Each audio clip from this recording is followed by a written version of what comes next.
Winter 1945. She was sure this would be the end. Her body was weak, her stomach empty for days. Inside a structure that had nearly collapsed, she was not waiting for rescue. She was simply waiting for whatever fate would walk through the door. And then a soldier stepped inside. But what happened next would shock Germany. To understand the fear, you must first understand the silence. The city had stopped breathing. The roar of the machines had faded, leaving behind a stillness that was heavier than the noise. It was a silence that pressed against the ears, a silence that promised nothing but the cold.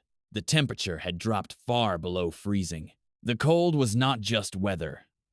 It was a physical weight.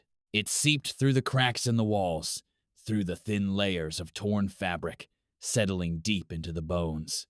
For those who remained, the cold was the first enemy, and it was winning. Hunger changes a person. It starts as a pain, but eventually it becomes a trance. Time loses its meaning. Minutes stretch into hours. She stood in that room, the emptiness of the house mirroring the emptiness within her. There was no food left to hide. There was nothing left to lose. She sat in the corner, trying to preserve the last of her warmth. She listened. The sound of boots on the pavement outside. Heavy, deliberate, getting closer. In 1945, footsteps approaching your door rarely brought good news. They usually brought the end. She was not a soldier. She was not a politician. She was simply a citizen of a world that had crumbled. Years ago, this room had been filled with laughter. There had been warmth here. There had been a future. Now, she was just a ghost haunting her own life. The propaganda had told her what to expect from the enemy. She had been told to fear them more than the cold, more than the hunger. Stories had traveled from town to town, whispers of what happened when the armies arrived. She didn't know what was truth and what was fear, but she wasn't brave enough to find out. Fear is exhausting.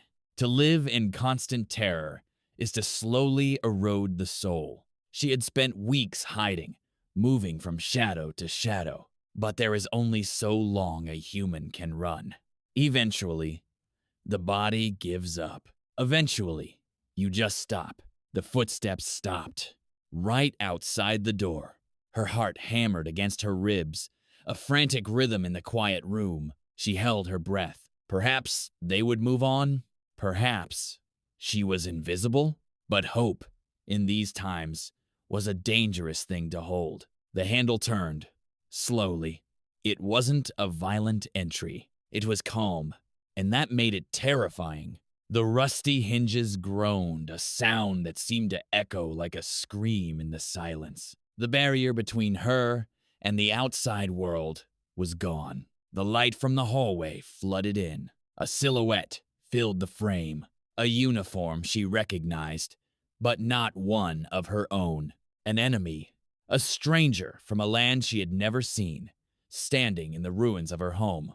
This was it. The moment she had dreaded for years. She didn't run.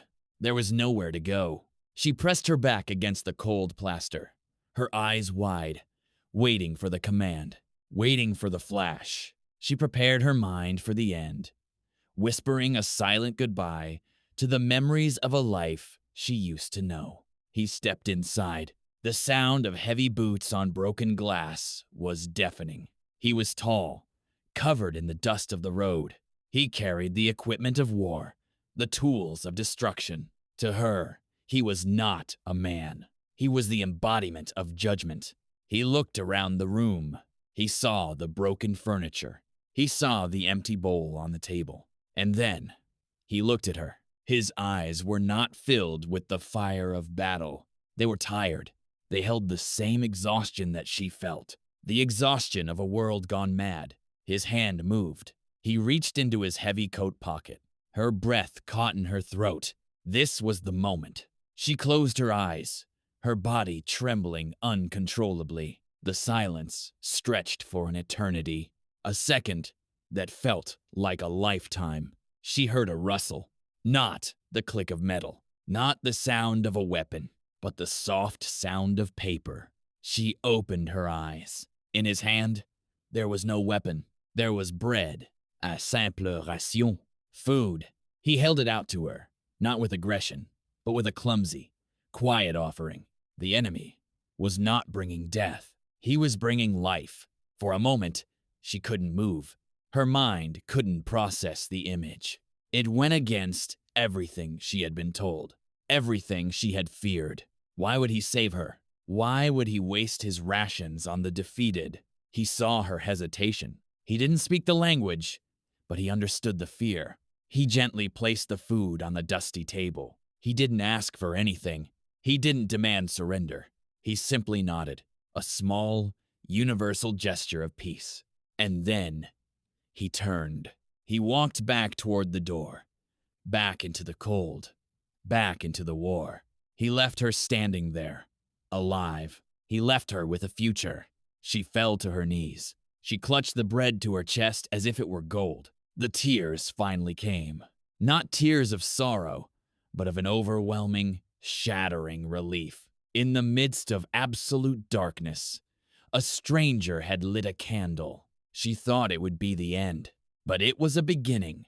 In a time when the world had lost its way, a simple act of kindness bridged the divide between enemies. It reminded her, and it reminds us, that even in the coldest winter, humanity can still survive.